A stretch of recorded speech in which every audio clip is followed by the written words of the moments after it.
Welcome to PowerHouse with Akuch Maker, your weekly engagement into the heart of the nation's political and economic pulsation.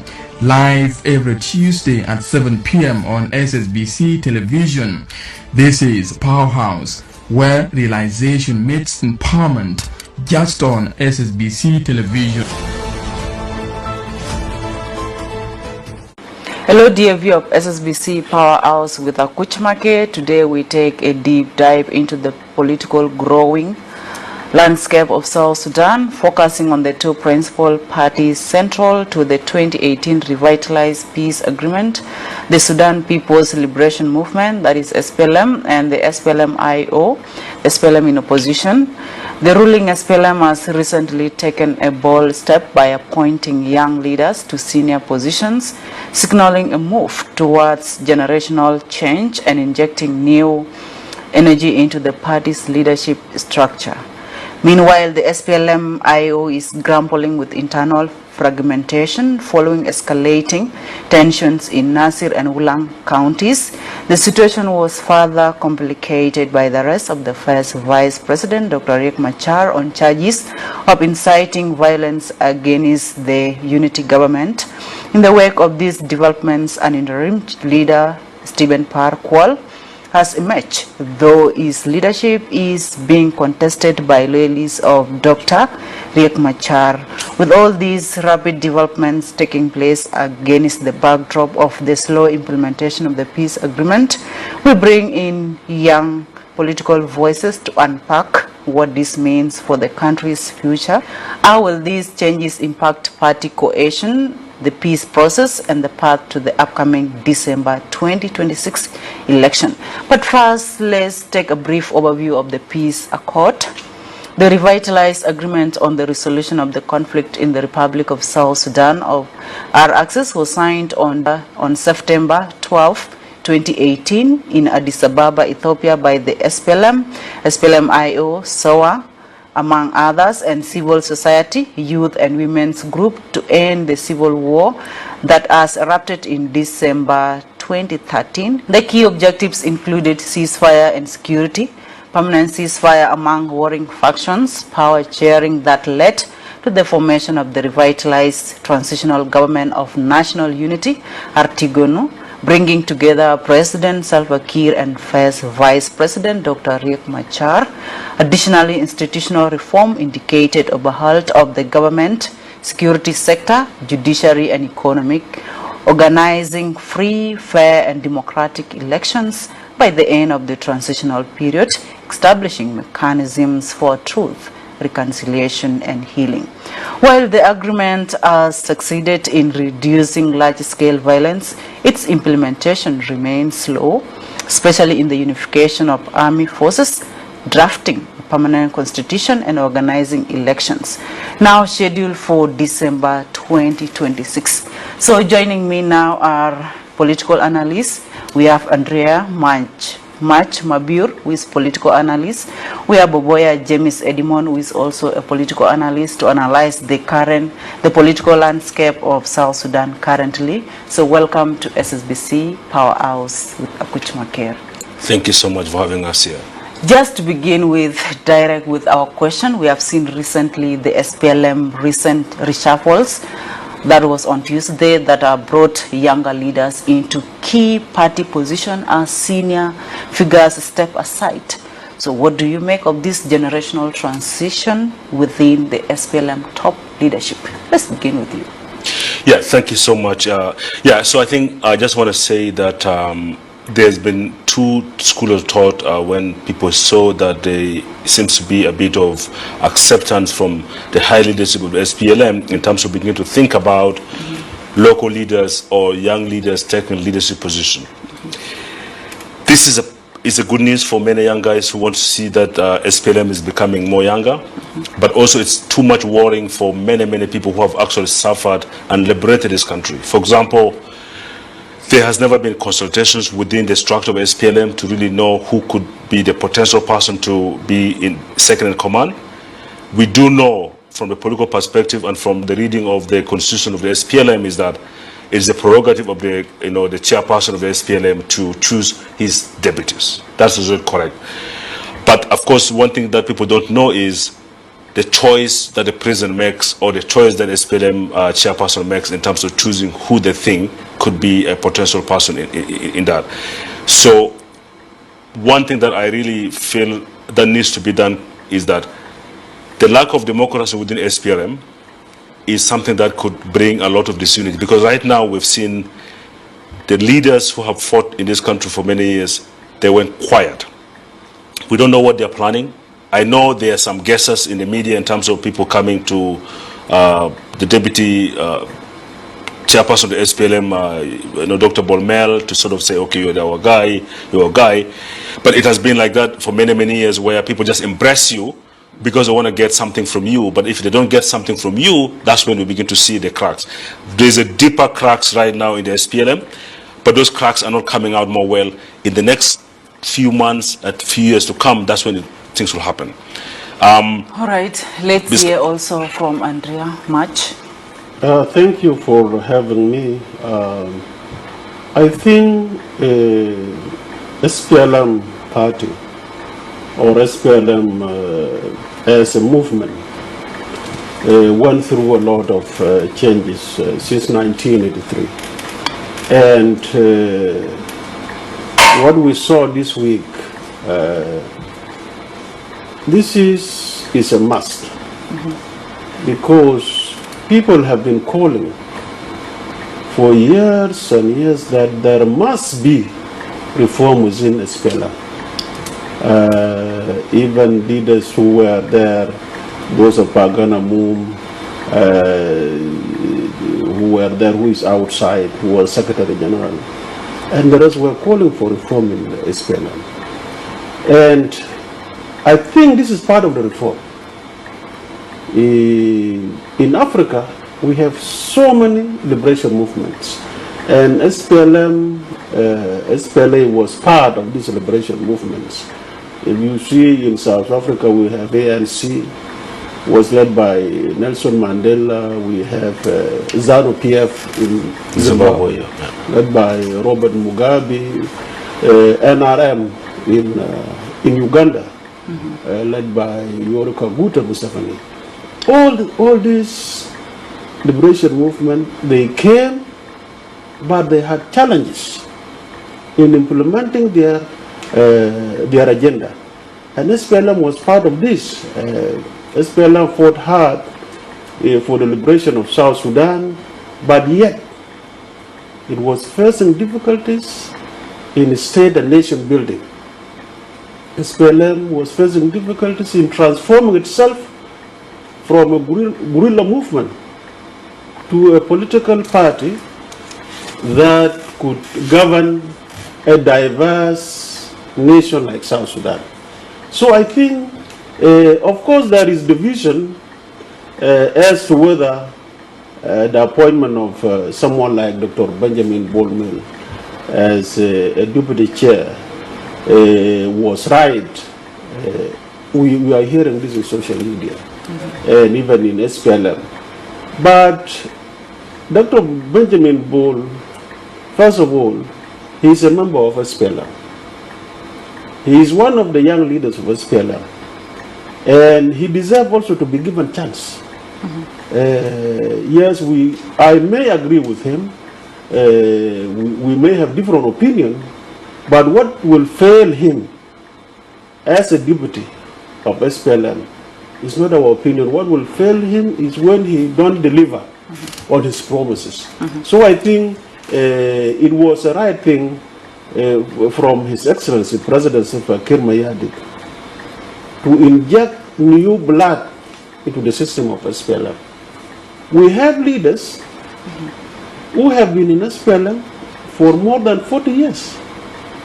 And if you cannot deliver in 40 years, and you are in a government, whether you are a minister or you are a deputy or you are a secretary general, for 42 years, and you cannot deliver, I don't think you will be able to deliver even if you are given another 42 years. So in that regard, March, do you think this is a true generational transition, or is it more of a strategic reshuffling?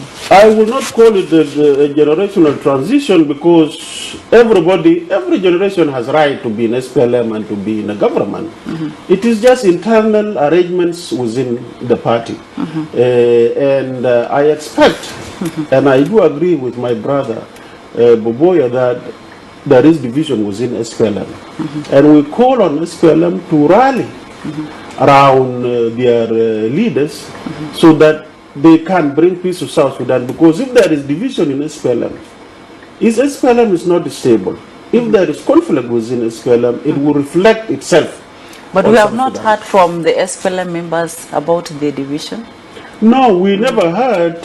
He brought it up because you can hear it in social media. And that is why I was saying that every SPLM member has a right, including Dr. Benjamin Bol, has a right to be given a chance to deliver. Yeah, and I think just want to say that when you saw a few years ago, actually until last year, when there was this endorsement rallies going on in the Greater Barkazal, Greater Equatoria.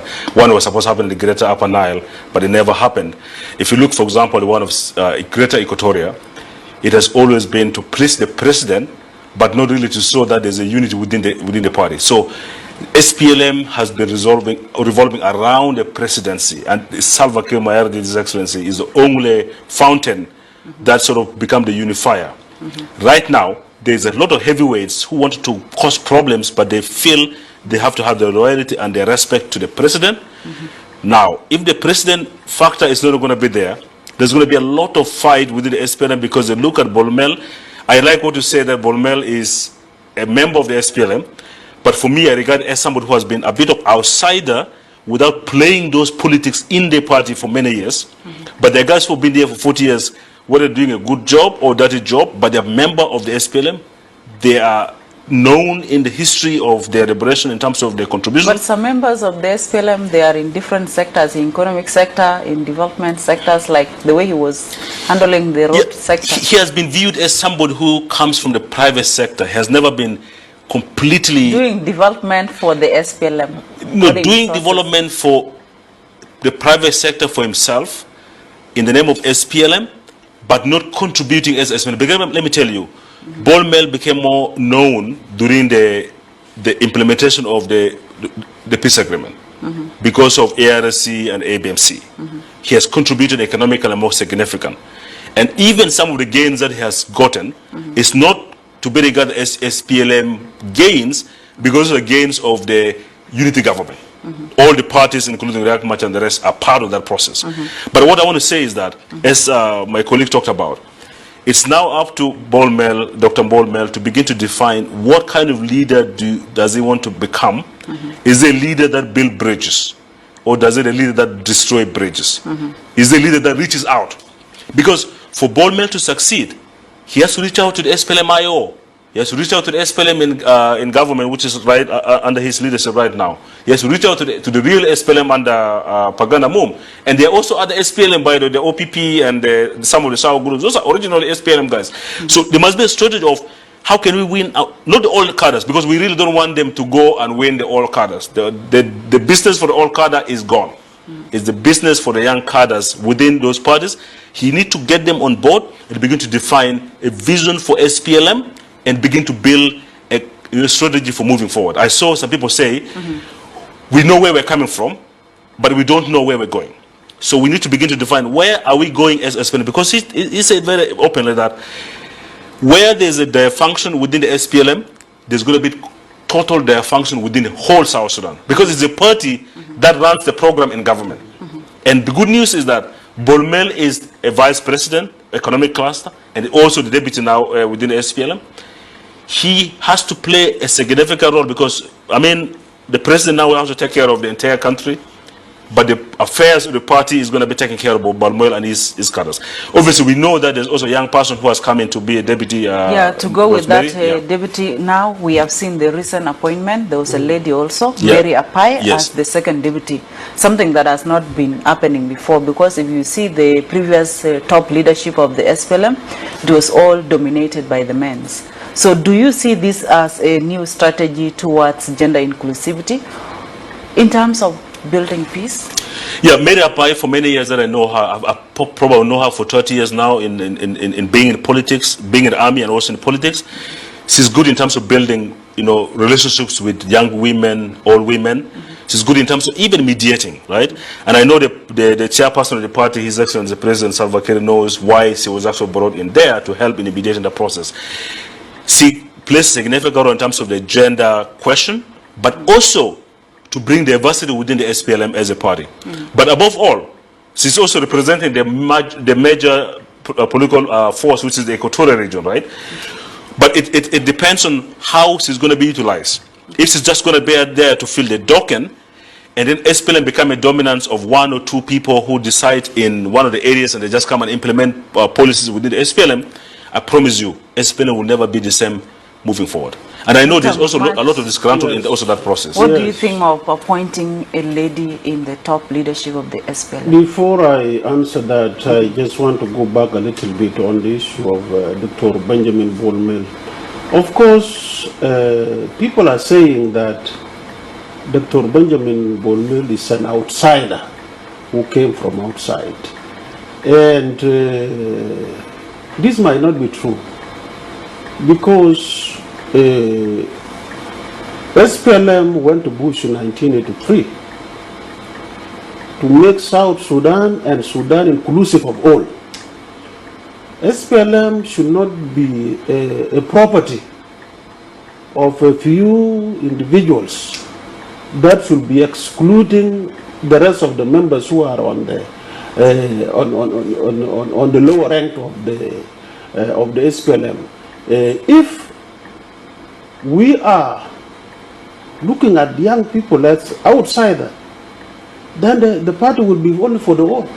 Who fought this war? In 1983, these are the young people who fought this war. These are the very young people who fought the war. And Benjamin Ball himself was a Red Army. Because some people think that he was someone who just came from out of blue. He was also has his own contribution. So there is this thought in South Sudan that he is an outsider. If today I cannot be promoted to higher rank because I am younger, then why should I be in that party? Why should I be in that party? Look, for example, give you an example. If you look at France, Emmanuel Macron became a prime minister when he was in his 30s, 39 years old. Justin Trudeau in Canada became a prime minister when he was in his 30s. Look at Ethiopia, Prime Minister Abiy Ahmed. He was in his 40s. And so many examples. Barack Obama, he became president of the United States of America, the most advanced democracy in the world, when he was in his 40s.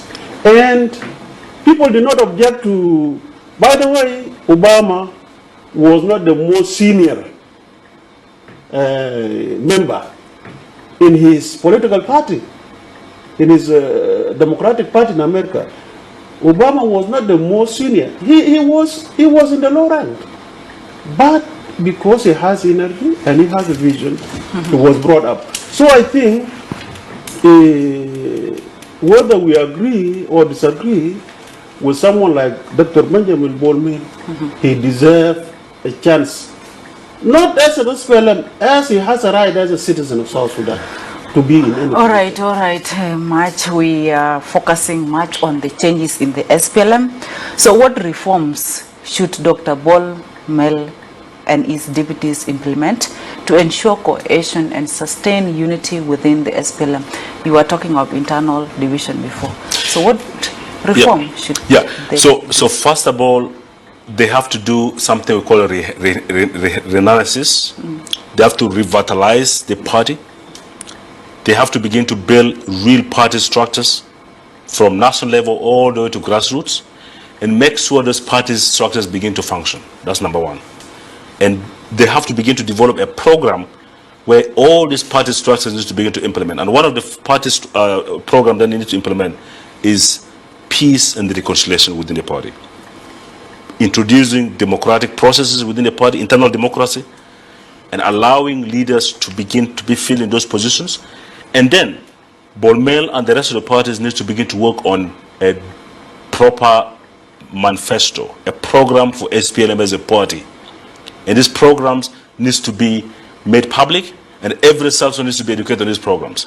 These programs should include issues to do with the democracy, how those democracy within the party can end up into the country, committing to the getting a unified army in this country, because that's the role of the political party, to work with the government in implementing reforms to do with the security sector reforms. We need to see programs to do with the robust service delivery. One of the biggest issues, which is a disease in South Sudan, is pandemic corruption. What is the role of Bolmel and SPLM as a party to begin to think about combating corruption and bringing high level of accountability and transparency within the government processes, and then begin to think about service delivery? Because we've seen how much money has been eaten and people are going hungry. I know when Bolmel was brought to government, he was interested to pay civil servants, but there was no money. As I'm talking right now, there's no money in government.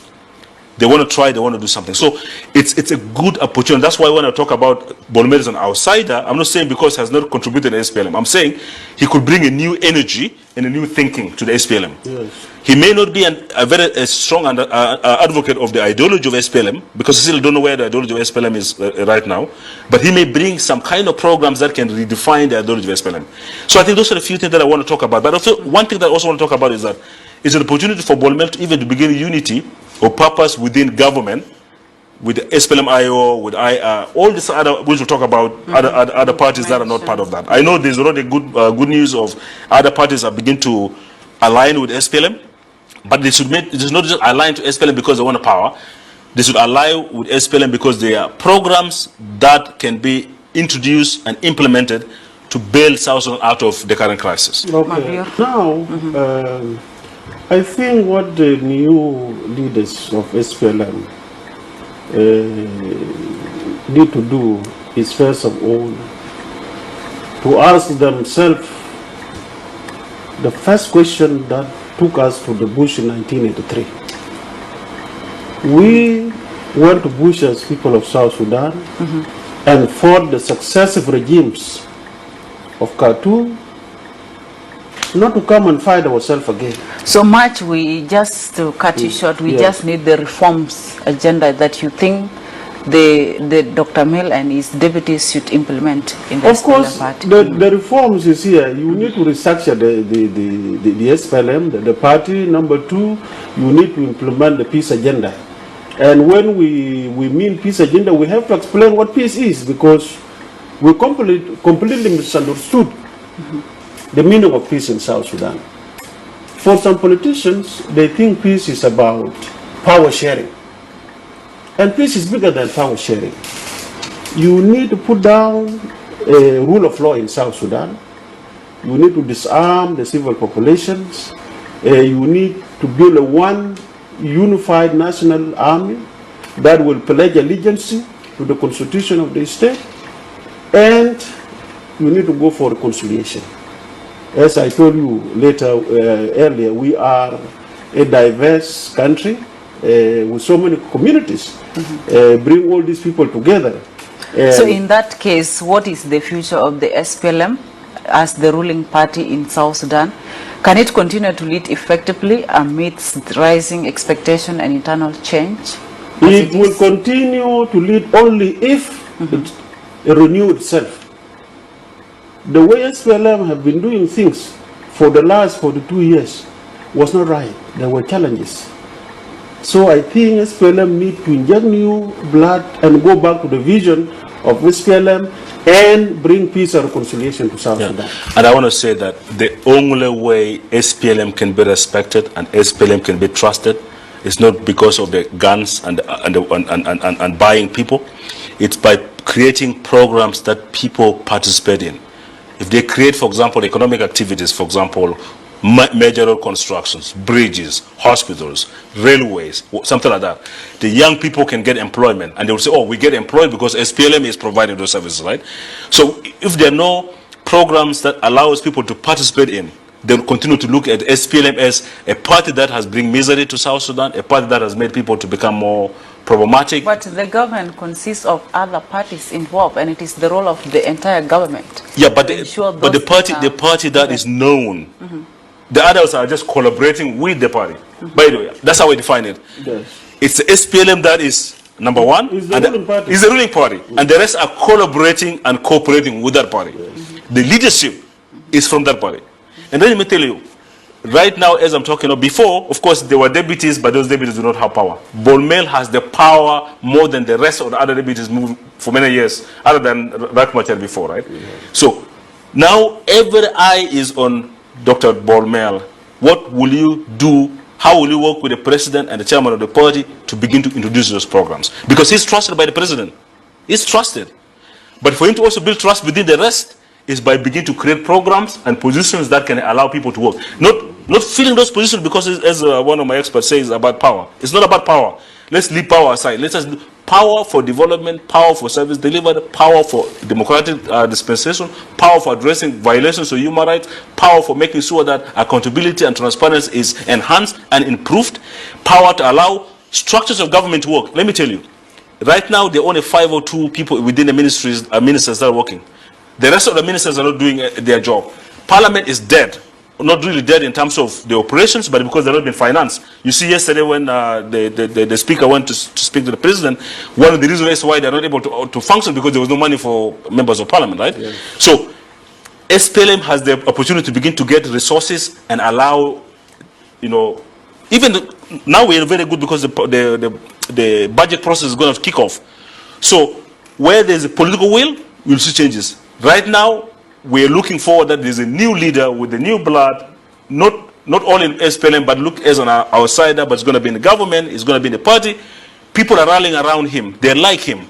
Yes, but they can only like him when he's able to produce results that are required for the South Sudanese. James has mentioned that currently Dr. Bol is being trusted by the president so far.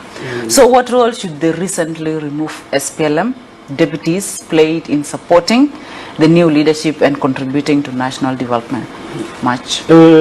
Of course, our leaders like Dr. Waniga, Daniel Wanakut, and engineer Kwalma Nyangdu, they fought for this country.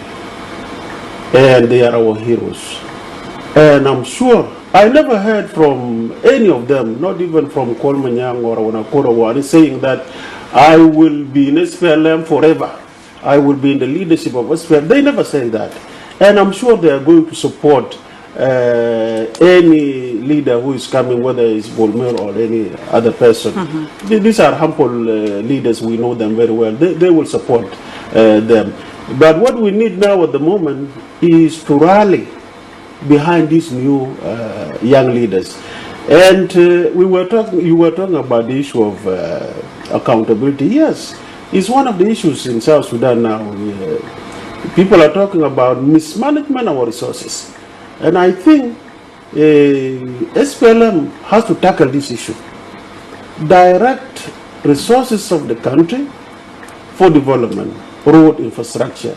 You pay salaries on time, school, health facilities. These are the things that our people want, so that they gain trust. But SPLM must change. SPLM must reform. SPLM must renew itself. Because if you go to election with the same SPLM that is in the head of the citizen, it will be very difficult for SPLM to win. But I have trust in the new leaders, the 3 deputies. If they are given chance and support, they can deliver. Dear viewer of SSBC PowerHouse with Akuch Maker, we are taking a short break. With me here, we are our political analysts, and we are focusing on the electoral process that is scheduled to take place in December. But as it is now, we're focusing on the political landscape in South Sudan currently. Let's take a short break. When we come back, we shall cross to the SPLM-IO, that is SPLM in opposition.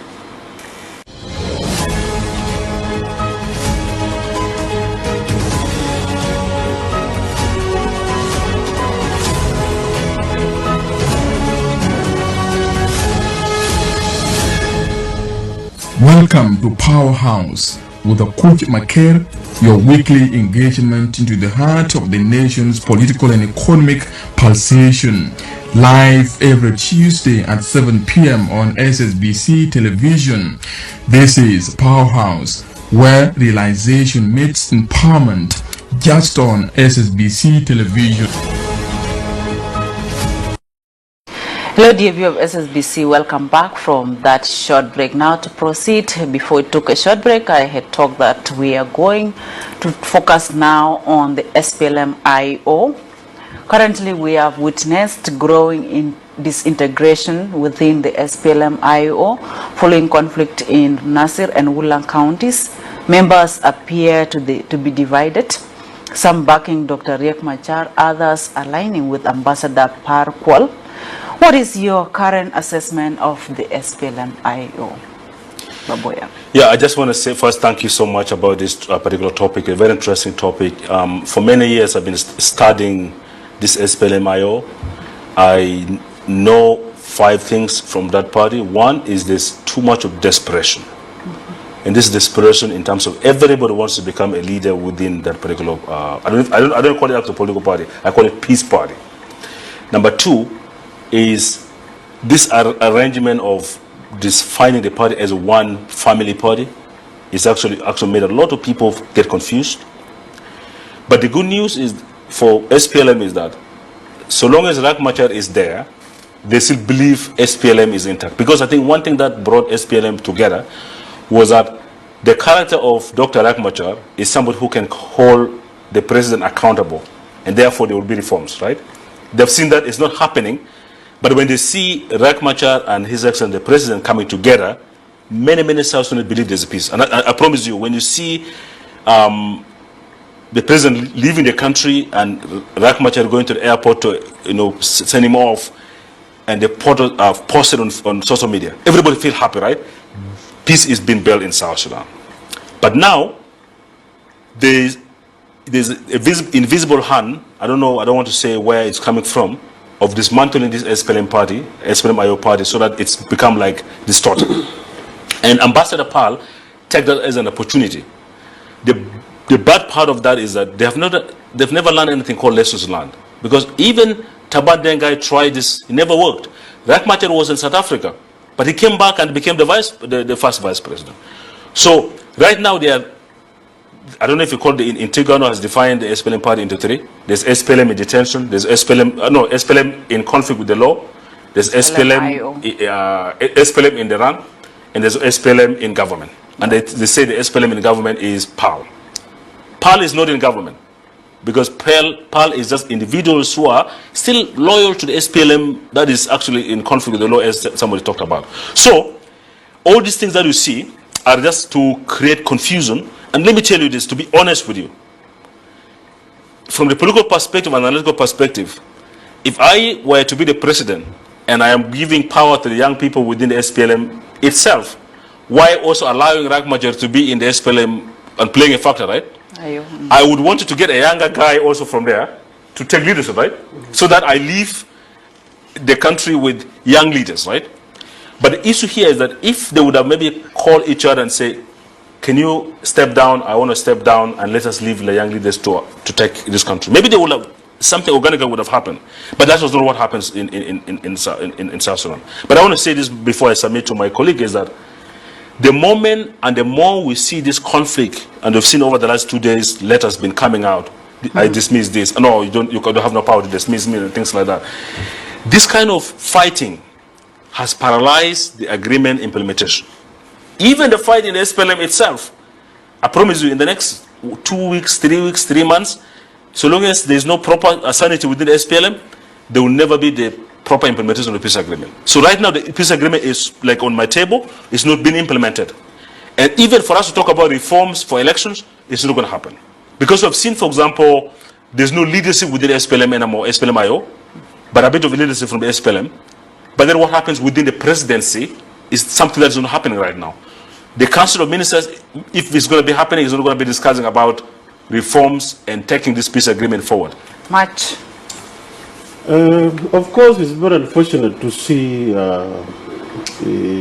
internal division within SPLM-IO, because SPLM-IO, when they fought the government in 2013, they were introducing themselves as people who want to make reform in South Sudan, to transition South Sudan to democracy.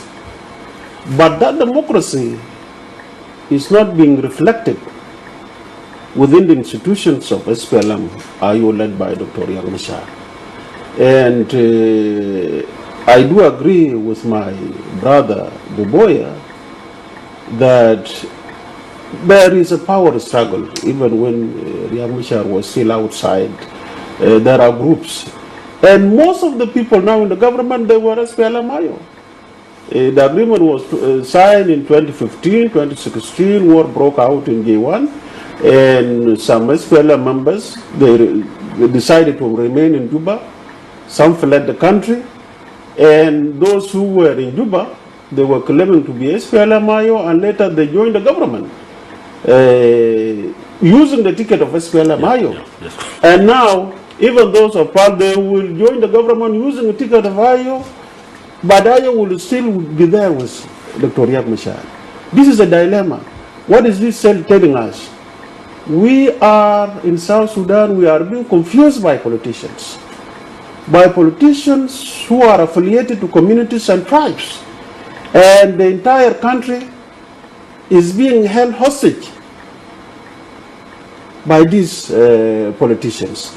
There is no clear agenda from all these parties. That is why I was saying, if the agreement, the revitalized peace agreement, were to be implemented in letter and spirit, we would not have been here now. Probably we would have been having a government, a democratic government elected by the people. But the election never happened, because there was a division last year as to whether election be held or not. Because people thought maybe the atmosphere, the political atmosphere was not conducive for a free and fair election. So, as long as the division is there in SPLM-IO, it will be very difficult for us to implement the peace agreement. Recently, we have seen the loyalists of Dr. Riek Machar. They have rejected the leadership of interim SPLM-IO, that is PAR, arguing that the party has not officially changed leadership and labeling PAR's appointment as illegitimate.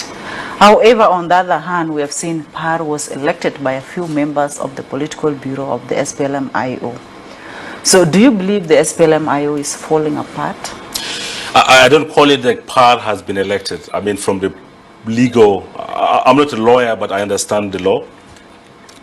It's like somebody is in the hospital and you go and begin to take the family of that person because someone is vulnerable. That's basically what PAR did. And if you read the constitution of the SPLM-IO, it talks about majority of people in the political bureau. There are only 3 members of political bureau against 9 or 13 of those. So, if I was PAL, I would have convinced the political bureau members, right? If I want to bribe them, whatever, $2 million, $3 million, and all of them accept, right now, PAL will be the legitimate the leader. But it's not the leader right now, because the leader is Riek Machar. The peace agreement is very clear, and that's the reason why when we are negotiating the peace agreement, I was not in Addis Ababa, but we have civil society people who are providing inputs to the process. The reason why in the peace agreement, 2 people were named by name is His Excellency President Salva Kiir by name and Riek Machar by name. Yes. So long as those 2 names exist in the peace agreement, Riek Machar is the de facto leader of SPLM-IO and is the first vice president. And that's why it's hard for the legal minds to even talk with the president to say, okay, let us get rid of Riek Machar. If they get rid of Riek Machar, you get rid of the peace agreement. And the peace agreement is only the framework that has provided legitimacy to this current government. So what happened is that if I was to talk about what's the way forward in here, and I'm happy. We are yet to reach Yes. the way forward. So he's talking of Dr. Riek being the only chairperson, but when he was elected, they said he's an interim chairperson. So once Riek case is over, he will be able to take back his seat. So what does this mean for the future of the main opposition party now that there is division in their party? I don't see any future. I just see SPLM as fragmented and divided. Oh. There will be no future because even if you are elected, you cannot just say I am interim leader of this party because there are other members of that party who are against you. I thought maybe the SPLM-IO would have been intact until the case of Dr. Riek Machar is settled. They should not hurry on appointing leaders. But this confusion was created by the peace agreement itself. This peace agreement, some people are saying that it was meant not to be implemented. Yeah. It was meant not to be implemented. And I can tell you, the peace agreement put us in a very difficult situation, in a state of no peace and no war. You cannot go back and you cannot go forward. This is where we are now. And I was sharing with him earlier before the talk show that the question that should be asked now is not to encourage leaders of South Sudan or even the peace partners to implement the agreement, but to ask them, to ask the political class in South Sudan, are you still interested in the peace agreement? In the peace agreement or not? Because I don't see a way that the peace agreement could be implemented in 10 years. I was in Addis Ababa in 2014 when they started the negotiation. Until now. It fell in 2016, revitalized in Khartoum in 2018, and here we are. So our hope is in the restructuring of SPLM, the mainstream SPLM. If those of Dr. Benjamin would really restructure SPLM and rally support behind them, I think this country could emerge out from this conflict. Yeah. But also you need to have a political party to go for election with. Because even if you have SPLM more stronger and there's no opposition, then you don't need to have elections, right? Because you have to compete with somebody else. So, and those conditions, you need to make those conditions more viable. My brother, but if the other party is weak or is not ready for election, we will not stop election, of course. Whoever is ready will go for election. Yeah. Okay, talking of election, we have seen now as both parties usher in the new leadership, we have seen the interim chairperson of the SPLM-IO, and we have seen the SPLM has just changed the deputies. So what steps should they take to ensure stability, party unity, and progress in governance as we prepare for the election that is scheduled already for December 2026? What do you think? I would tell the following. One, SPLM has a significant role, so long as His Excellency Salva Kiir Mayardit is there, to help in mediating the crisis of other political parties. One step that I would encourage as South Sudanese who love this country more dearly is, can we conclude this investigation of Riek Machar? If Riek Machar is found guilty, let's throw him into the jail or take him to the court. If he's not guilty, let's get him out and Salva Kiir come out and write a decree to pardon him. Yes. We come back and unite as one party within the peace agreement, and we sit down and discuss a program for the next 15 months. What needs to happen, right? Yeah. This program needs to be written well. Number one, we need to do this. Unification of the army. We give ourselves 3 months. We need the constitution making process. It's 8 months. We need to give ourselves money. We do that and we cost that. We give this money to the institutions. Let them begin to do their work. by the July, August next year, we have the constitution in place, we have unified army in place, we have the census conducted, the constitution has already been delimited. Because if the sector reform is made, I promise you, the entire South Sudan is going to become clean. I promise you. The entire South Sudan in the bush will become clean, because everybody who's in the bush will come back home and begin to get some resources and be integrated to the communities. South Sudan becomes more cleaner, and people will begin to go about their activities. And then, by doing that, the other parties will begin to organize themselves. If the parties do not want to go for elections, obviously SPLM will then go and say we're running the elections. Yes. If they find out that everybody doesn't like the other parties, then they become more unopposed, right? Yes. Then we have ended the transition. We begin to build a new democracy in this country. This is the only alternative to that process. But the problem is our leaders are not interested. They talk about elections. They're not interested in elections because they'll be thrown out. I promise you. What step should they take? Yes, they will be thrown out. What I want to talk about here is, and it's a very important point, I still have hope in SPLM in moving this country. Yes, we talk about peace, we talk about reconciliation, we talk about so many things.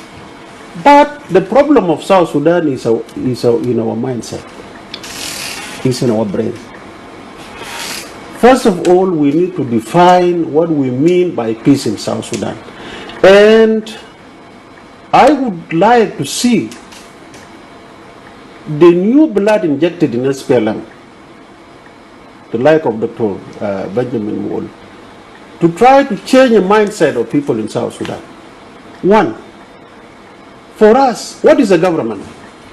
What do people want in South Sudan? What kind of government do people want? People want a government that speaks to the needs of its citizens, a government that is responsive to the needs of its citizens. But the kind of government, the way we are trying to bring peace in South Sudan was wrong. We thought that for us to have peace, we bring Boboya from his tribe, we bring Andrea from his tribe. Government has become an association of tribes. And this is what we don't want to see in South Sudan in the next few years to come. If you were to go to government Boboya, you must go there on merits. Not because you are representing a Dinka or a Nuer or Shuluk or Zande. You go there as someone who will do something for people of South Sudan.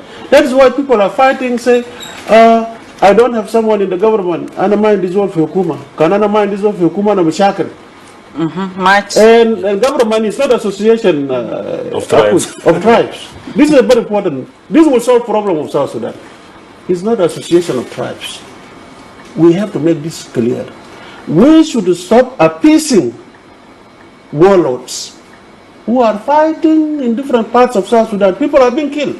Imagine now, cattle riding in Jongule, in Baragazal, people are being shot. These are thieves. And government will come and bring them for reconciliation. How do you reconcile criminals? These are criminals. You don't reconcile criminals. If they want to reconcile, they reconcile in the jail.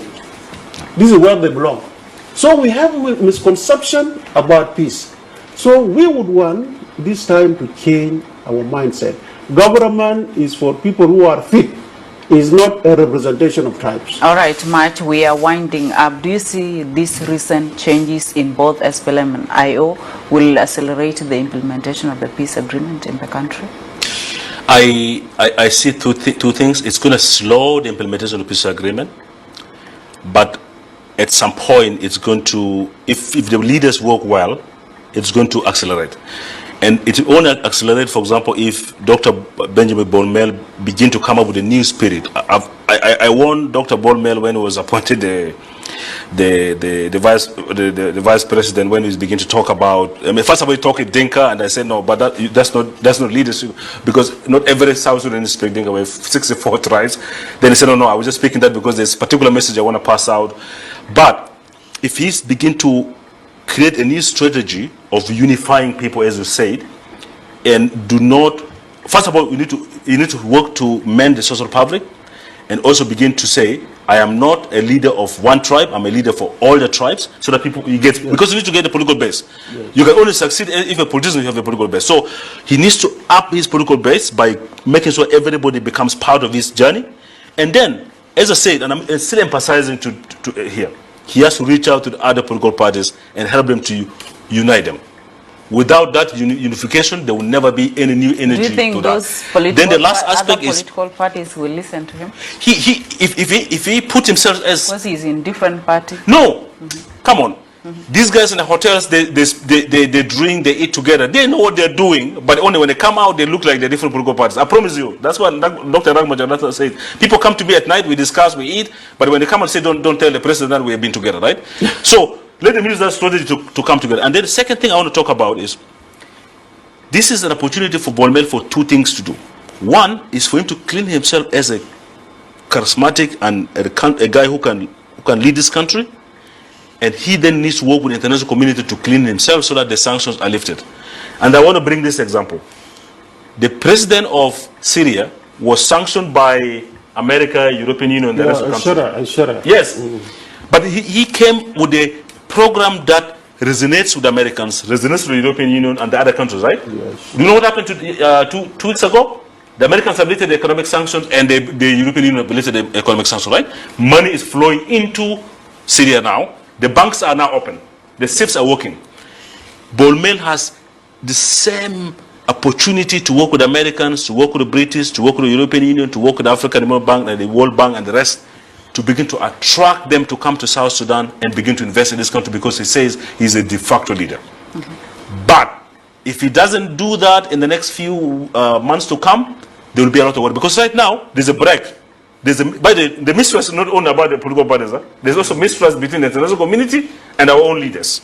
But there's also, they feel like, now we have a young guy like Dr. Bolmel, he can do a good job. Because he's done a lot of few reforms within the last few months.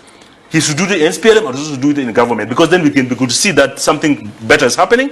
And therefore, the international community should come and begin to invest in this country. This is the only way we can bail this country out. Without that, it will be the same story until the end of our life in this country. What should the parties do to speed up the implementation of the... The parties should put South Sudan first above their narrow political interests. That is number one. And number two, SPLM should rally behind Dr. Benjamin Bolmel. And the people of South Sudan should rally behind the new deputy chairperson of SPLM, Dr. Benjamin Bolmel. I agree with you. The president of Syria, Ahmed al-Shara, was actually, he was labeled as a terrorist. He was a terrorist. And the United States of America put $10 million on his head. On his head. And now he's a good friend of America. And it happened because the region was behind Syria. The Saudi Arabia. We are winding up. Yes. What should the electoral institution do to speed up? To speed up, we need, first of all, to disarm the civil population, unite the different armed groups in the country under one unified national army that would pay allegiance to the Constitution of South Sudan. All right, dear viewer of SSBC PowerHouse, we have come to the end of our discussion. With me here were political analysts, Andrea Mabur, who is also a political analyst, and Baboya James Edimon, a political analyst. They were analyzing the current political situation in the country and the future of this electoral process that has been scheduled for December 2026. That's all we have for you on behalf of the team. I am Akuch Maker, and we thank you for joining us. Bye-bye.